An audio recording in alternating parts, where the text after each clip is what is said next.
नमस्कार विद्यार्थी मित्रांनो, पुन्हा एकदा स्वागत आहे तुमचं आपल्या यूट्यूब चॅनलमध्ये, ज्याचं नाव आहे द कन्सेप्ट बिल्डर. आणि या ठिकाणी टेलिग्राम चॅनलची लिंक प्रोव्हाइड केली आहे, ज्या ठिकाणी तुम्ही टेलिग्राम चॅनलला व्हिजिट करू शकता. तिथे तुम्हाला नवीन नवीन PDFs अवेलेबल होतील. ठीक आहे, चला तर आपल्या पहिल्या आर्टिकलवर वळूया. पहिलं आर्टिकल आहे चितल इन अंदमान. म्हणजे इथं काय सांगतं की अंदमानमध्ये हे चितल आहे, त्याला मराठीमध्ये आपण चितळ पण म्हणतो किंवा अक्षहरिण पण असं म्हणतो. तर ते अंदमान आणि निकोबार आयलंड ह्या ठिकाणी इन्व्हेजिव्ह स्पीसीस म्हणून बाकीचे जे नॅचरल इकोसिस्टम आहे तर त्याला एक थ्रेट निर्माण करण्याचा प्रयत्न करते. ठीक आहे, तर एक्झामच्या पर्स्पेक्टिव्हने आपल्यासाठी काय महत्त्वाचं आहे, चितळबद्दल माहिती, आणि दुसरी गोष्ट म्हणजे काय की एलियन स्पीसीस किंवा इन्व्हेजिव्ह स्पीसीस म्हणजे काय, आणि त्याच्या रिलेटेड आपल्या लॉमध्ये कोणकोणते प्रोव्हिजन्स वगैरे आहेत ते. ठीक आहे, तर पहिला आपला रेफरन्स आहे चितळबद्दलची माहिती. तर हे रॉस आयलंड आहे. ठीक आहे, म्हणजे अंदमानचा जो पार्ट आहे, साऊथ अंदमानचा जो पार्ट आहे, तर त्या साऊथ अंदमानच्या पार्टमध्ये रॉस आयलंड येतं. ह्या ठिकाणी खालच्या साईडला जर बघितलं आपण तर निकोबारचा पार्ट येतो, आणि वरच्या साईडला जर बघितलं ह्या ठिकाणी इकडे तर म्यानमार आहे, आणि रॉस आयलंडच्या वेस्ट साईडला इंडियाची जी मेन टेरिटरी आहे ती आहे. ठीक आहे, मॅपचं लोकेशन लक्षात आलं.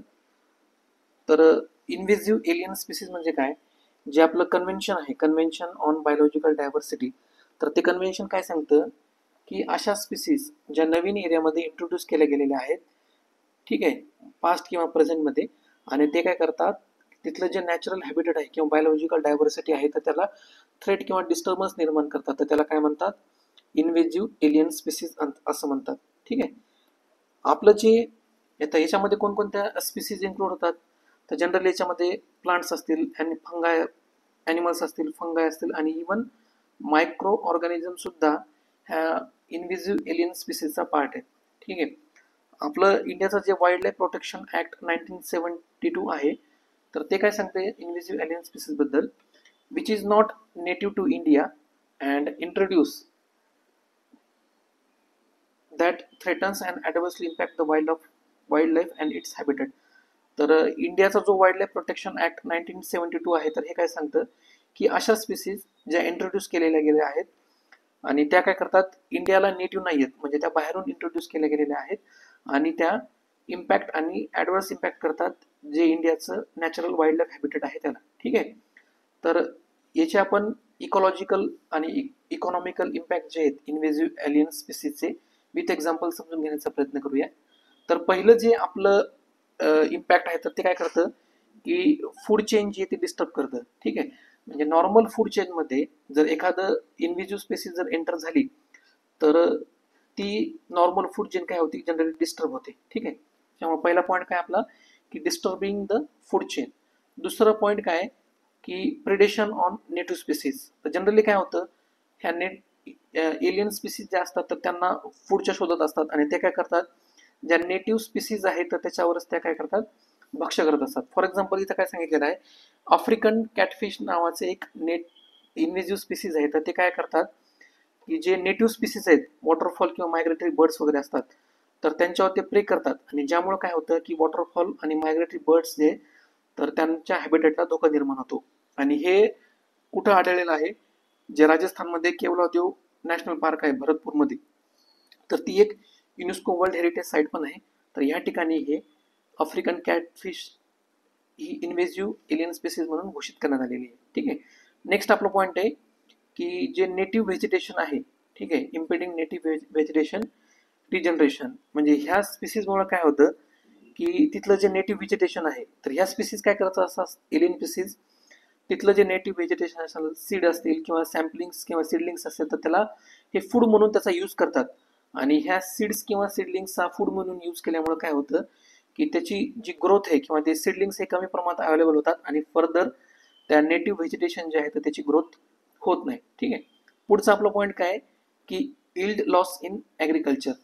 फॉर एक्झाम्पल, जर कॉटन मिलेबग ही एक इन्व्हेजिव्ह स्पीसीज आहे, ह्या इन्व्हेजिव्ह स्पीसीजमुळे काय झालं की जे अफेक्टेड क्रॉप्स आहेत, म्हणजे फॉर एक्झाम्पल कॉटन, तर ह्या मिलिया बगमुळे काय झालं की ॲग्रिकल्चर जे लॉस आहेत हे खूप मोठ्या प्रमाणात वाढले. आणि ही कुठली नेटिव्ह आहे, ही नॉर्थ अमेरिकेची नेटिव्ह आहे, आणि इंडियामध्ये त्याला एलियन स्पीसीज म्हणून घोषित करण्यात आलं होतं. ठीक आहे. पुढचं काय की ह्या स्पीसीजमुळं लॉस ऑफ बायोडायव्हर्सिटी पण होते. म्हणजे बायोडायव्हर्सिटी कसे होते की जे इम्पॉर्टंट आताच आपण बघितलं की सिडलिंग्स किंवा सॅम्पलिंग्स असतील किंवा जे मेन त्यातल्या ज्या व्हरायटीज असतील तर याला त्याच्यामुळं थ्रेट किंवा धोका निर्माण होऊ शकतो. त्यामुळं डिक्लाइन किंवा एक्सटेन्शन होऊ शकतं नेटिव्ह स्पीसीजचं. ठीक आहे. याचे इकॉनॉमिक कॉन्सिक्वेन्सेस पण होतात. जसं की आपल्याला यांचं मॅनेजमेंट आणि कंट्रोल करण्यासाठी म्हणजे यांच्यापासून जे होणारा लॉस आहे तर त्याला मॅनेजमेंट आणि कंट्रोल करण्यासाठी याच्यावर आपल्याला खूप मोठ्या प्रमाणामध्ये पैसे खर्च करावे लागतात. यामुळे काय होतं की याचे इकॉनॉमिक कॉन्सिक्वेन्स पण आपल्याला बघायला मिळतात. आता जनरली असं सांगितलं जातं म्हणजे एक बॉडी आहे त्या बॉडीचं काय नाव आहे की इंटर गव्हर्नमेंटल प्लॅटफॉर्म. बघा ह्या ठिकाणी बॉडी आहे inter governmental platform on biodiversity and ecosystem नावाची एक बॉडी आहे प्लॅटफॉर्म आहे. तर तो काय सांगतो की दरवर्षी जवळपास globally 200 new alien species introduce केल्या जातात. म्हणजे एका एरियामधनं दुसऱ्या एरियामध्ये ज्या स्पीसीज इंट्रोड्यूस केल्या जातात तर ह्या जवळपास 200 असतात. आणि ह्यामुळं काय होतं तिथल्या जे लोकल हॅबिटेट आहे किंवा लोकल जे इकोसिस्टीम किंवा त्या बायोडायव्हर्सिटी आहे त्यामुळे त्याला थ्रेट निर्माण होतो. ठीक आहे. तर आपला जो पुढचा पॉईंट आहे हा आपण चितलबद्दल जाणून घेऊया. त्यालाच आपण स्पॉटेड डिअर असं म्हणतो की हा एक हर्बिव्हरस अॅनिमल आहे. हर्बिव्हरस म्हणजे काय गवत खाणारा प्राणी. आणि हा याचा नेटिव्ह कुठे आहे की इंडियन सबकॉन्टिनेंटमध्ये म्हणजे इंडिया आणि श्रीलंका या ठिकाणी हे ग्रासलँड आणि फॉरेस्ट ज्या ठिकाणी मोठ्या प्रमाणात आढळतात त्या ठिकाणी ते सापडतात. आणि हे जनरली कुठे फाउंड होतात डिसिड्यूस किंवा सेमी एव्हरग्रीन फॉरेस्ट असेल किंवा ओपन ग्रासलँडमध्ये यांचं जास्त प्रमाण हे ग्रासलँडमध्ये आढळतं. ठीक आहे. हे इंडियाचं जे वाईल्ड लाईफ प्रोटेक्शन ऍक्ट आहे हे शेड्यूल 3 मध्ये यांना रिकॉग्निशन मिळालेलं आहे त्याच्या अंतर्गत येतात. आणि IUCN ची जी आपली रेड लिस्ट आहे तर त्याला लिस्ट कन्सर्न म्हणून याला रिकॉग्निशन मिळालेलं आहे. ठीक आहे. हे जनरली असं असतं स्पॉटेड डिअर. आणि स्पॉटेड डिअर याला कशामुळे म्हणलं जातं की यांच्या स्किनवर म्हणजे ब्राऊन स्किनवर व्हाईट प्रकारचे असे स्पॉट असतात म्हणून त्याला स्पॉटेड डिअर असं म्हणलं जातं. तुमच्यासाठी प्रॅक्टिस क्वेश्चन इथं प्रोव्हाइड दिलेला आहे विथ रेफरन्स टू द चितल. तर तुम्ही तो सॉल्व्ह करायचा आहे. ठीक आहे. आपलं पुढचं आर्टिकल आहे ॲडज्युडिकेटिंग अथॉरिटी. आता जनरली ॲडज्युडिकेटिंग अथॉरिटी म्हणजे काय की मराठीमध्ये त्याला निर्णय घेणारी बॉडी असं म्हणलं जातं. तर याचा कंटेक्स्ट काय की प्रिव्हेन्शन ऑफ मनी लॉन्ड्रिंग ऍक्टच्या अंतर्गत की ह्या ऑथॉरिटीने काय केलं की एक जुनी केस होती काँग्रेस पार्टी रिलेटेड म्हणजे नॅशनल हेराल्ड केस असं न्यूजपेपरच्या रिलेटेड केस होती. तर यांनी ह्या ॲडज्युडिकेटिंग ऑथॉरिटीने असे आदेश दिले प्रिव्हेन्शन ऑफ मनी लॉन्ड्रिंग ऍक्टच्या अंतर्गत जी काय प्रॉपर्टी आहे किंवा जे काय असेट्स आहे नॅशनल हेराल्ड न्यूजपेपरच्या रिलेटेड तर त्यांना कॉन्फिस्केट करण्यासाठी त्यांनी आदेश दिलेले आहेत. ठीक आहे.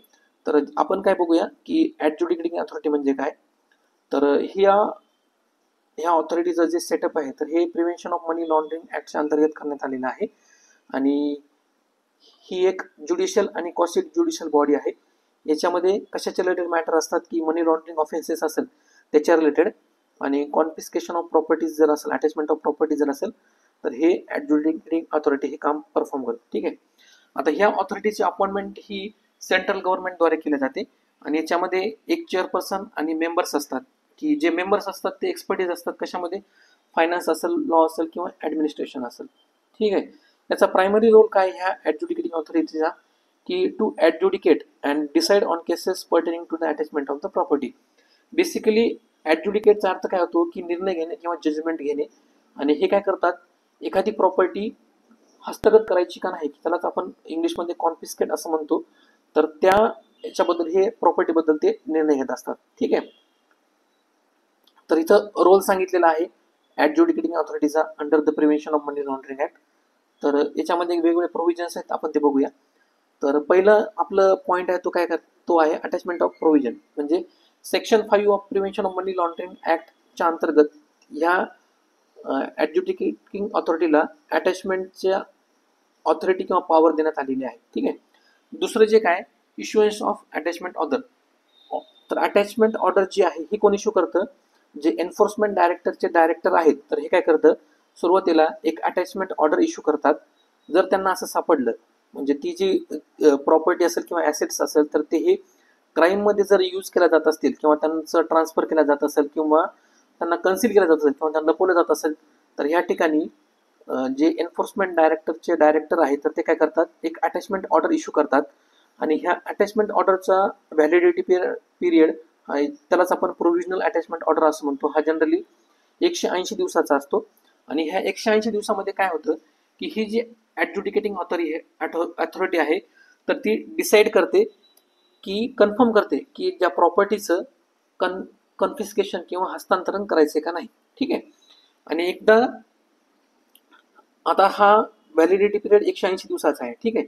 मग ह्या व्हॅलिडिटी पिरियडमध्ये 180 दिवसाचा असताना ही अथॉरिटी काय करते, हे डिसाईड करत असते त्या प्रॉपर्टीबद्दल किंवा त्या ॲसेट्सबद्दल.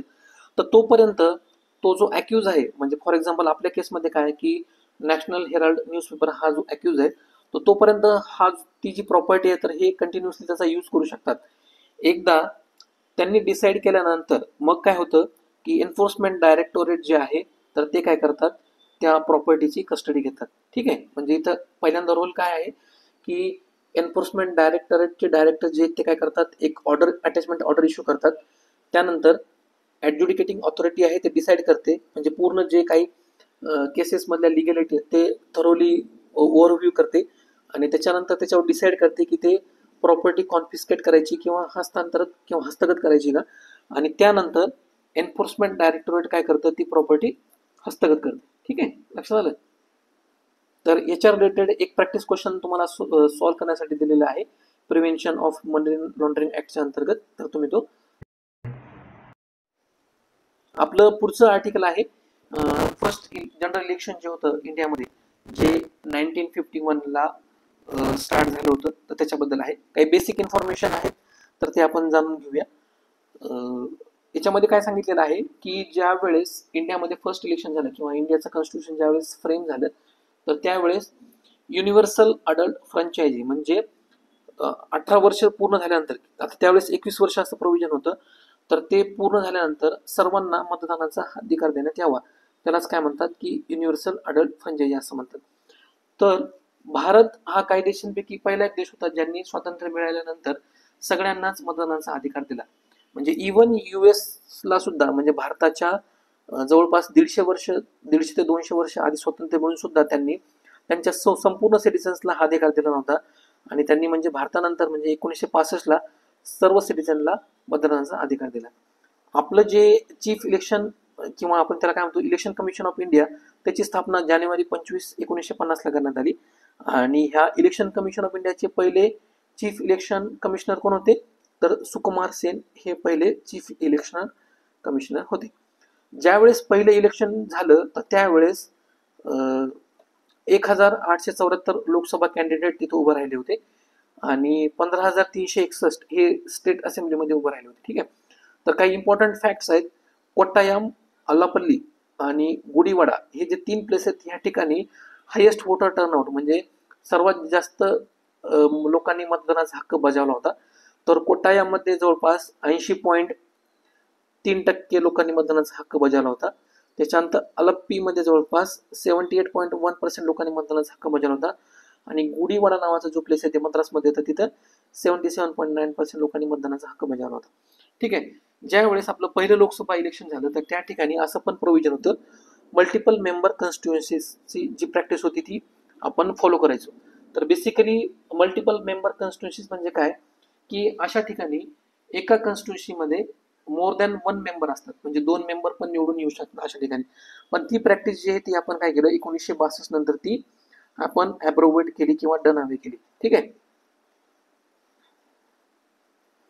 तर बेसिकली आपण जर बॅकग्राऊंड जर बघितलं म्हणजे इलेक्शनच्या रिलेटेड आणि मतदानाच्या हक्काच्या रिलेटेड, तर आपल्याला असं लक्षात येतं जे 1909ला इलेक्शन झालं होतं त्याच्यामध्ये काय केलं होतं की लिमिटेड लोकांना मतदानाचा हक्क प्रोव्हाइड केला होता. तर तिथं आपल्याला असं दिसतं की जे separate electorate for Muslim people जे दिलं होतं 1909च्या कायद्याच्या अंतर्गत, तर त्या ठिकाणी इंडियन्स जे होते तर त्यांना लिमिटेड इंडियन्सला तिथे मतदानाचा अधिकार होता. त्यानंतर 1918ला मॉन्टेग्यू चेम्सफोर्ड रिफॉर्म्स आले आणि त्याच्यामध्ये त्यांनी काय रिकमेंडेशन दिलं की नॅशनल लेजिस्लेचर विथ हाऊस, त्यालाच आपण बाय कॅमरल हाऊस असं म्हणतो, अशी त्यांनी रिकमेंडेशन सजेस्ट केलं होतं. आणि त्यांनी काय सजेस्ट केलं होतं की स्टेट लेवलला पण अशा प्रकारचं एक लेजिस्लेचर असावं की जे इलेक्टेड मेंबरनं निवडून निवडून आलेले असावेत. त्याच्यानंतर काय झालं की ब्रिटिश पार्लमेंटनं हा जो रिकमेंडेशन आहे किंवा जे मॉन्टेग्यू चेम्सफोर्डचे जे रिफॉर्म्स आहेत तर त्यांना ॲक्सेप्ट केलं आणि त्यांनी रिकमेंडेशन दिले की अशा प्रकारचे इलेक्शन घेण्यात यावे. आणि 1920ला काय झालं की फर्स्ट असे इलेक्शन झाले की ज्या ठिकाणी डायरेक्ट इलेक्शन घेण्यात आले. ठीक आहे, डायरेक्ट इलेक्शन घेण्यात आले. तर बेस्ड ऑन अबोव इन्फॉर्मेशन आपल्यासाठी एक प्रॅक्टिस क्वेश्चन इथे दिण्यात आलेला आहे related to election in India. तर तुम्ही तो सॉल्व्ह करायचा आहे. ठीक आहे, आपलं पुढचं आर्टिकल आहे बेसिकली स्विस प्लॅन बद्दल एक आर्टिकल आहे. तर याचा कंटेक्स्ट काय आहे की स्वित्झर्लंड जे आहे, स्वित्झर्लंड गव्हर्नमेंटने यांनी काय केलेलं आहे, युक्रेन आणि रशिया ह्या दोघांमध्ये मेडिएट करून, म्हणजे यांचा प्रयत्न आहे मेडिएट करायचा आणि जे काय ऑनगोईंग टेन्शन चालू आहे युक्रेन आणि रशियाच्या वॉरमध्ये तर त्यांना मेडिएट करून हा इश्यू रिझॉल्व्ह करायचा. तर बेसिकली स्विस प्लॅन काय सांगतं की हा एक प्लॅटफॉर्म असणार आहे आणि ह्या इनिशिएटिव्ह किंवा प्लॅटफॉर्ममध्ये मेन याचा सहभाग आहे हा स्वित्झर्लंड गव्हर्नमेंटचा आहे. आणि याच्यामध्ये काय होणार आहे की वर्ल्डचे जे लीडर आहेत तर ह्या लीडरला एकत्र आणून त्यांच्यामध्ये कन्सेन्सस घडून जो काही हा तिढा आहे रशिया आणि युक्रेनचा तर त्याला सॉल्व्ह करणं आणि त्यानंतर काय की जे पीस आहे म्हणजे जे एम आहे किंवा गोल आहे ह्या स्विस प्लॅनचं तर ते अचीव्ह करणं. ठीक आहे, तर ह्या दुसरे पण एक आपल्यासाठी एक महत्त्वाचं एक पीस फॉर्म्युला आहे, त्याला आपण 10 पॉईंट पीस फॉर्म्युला असं म्हणतो. तर हा कोणी सजेस्ट केला होता 10 पॉईंट पीस फॉर्म्युला? युक्रेनियनचे जे प्रेसिडेंट आहेत व्लादिमीर झेलेन्स्की तर यांनी हा सजेस्ट केला होता. आणि हा कधी यांनी अनाऊन्स केला होता, नोव्हेंबर 2022 मध्ये जी G20 मीटिंग झाली होती त्यावेळेस त्यांनी हा peace plan 10 point peace plan announce केला होता. आणि याचं मेन एम काय होतं की हे जे रशिया आणि युक्रेनचं जे वॉर आहे ते थांबवावं आणि जे पीस आहे म्हणजे जे मेन ऑब्जेक्टिव्ह किंवा जे गोल आहे तर ते अचीव्ह करण्यात यावं. तर जनरली याच्यामध्ये 10 पॉईंटमध्ये काय सांगितलेलं आहे की रेडिएशन आणि न्यूक्लिअर सेफ्टी बद्दल सांगितलेलं आहे, फूड सिक्युरिटी बद्दल सांगितलेलं आहे, एनर्जी सिक्युरिटी बद्दल सांगितलेलं आहे आणि असेच बाकीचे काही गोष्टी आहेत की युनायटेड नेशन चार्टर तर त्याचं इम्प्लिमेंटेशन करण्यात यावं, एन्व्हायरमेंटल सेफ्टी असेल, त्याच्यानंतर प्रिव्हेन्शन ऑफ फर्दर ॲग्रेशन जे असेल समजा युक्रेनच्या ज्या लँडवर होते रशिया मार्फत केल्या जाते आणि जस्टिस आणि स्पेशल ट्रिब्युनल एस्टॅब्लिश करण्यात यावं. तर हे जे 10 पीस पॉईंट आहेत तर ते हे कोणी प्रपोज केले होते, जे युक्रेनचे प्रेसिडेंट आहेत व्लादिमीर झेलेन्स्की यांनी प्रपोज केले होते. ठीक आहे, तर हा रशियाचा मॅप आहे. तर एक्झामच्या पर्स्पेक्टिव्ह आपल्यासाठी काय महत्त्वाचं आहे की रशियाला ज्या मेन बॉर्डरिंग कंट्रीज आहेत तर ते आपण एकदा बोलून घेण्यात यावं.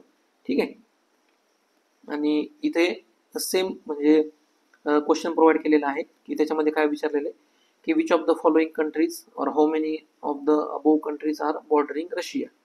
ठीक आहे, तुम्हाला जर आपलं आर्टिकल आवडलं असेल तर आपल्या चॅनलला लाईक करा, सबस्क्राईब करा आणि तुमच्या फ्रेंड बरोबर शेअर करा. थँक्यू.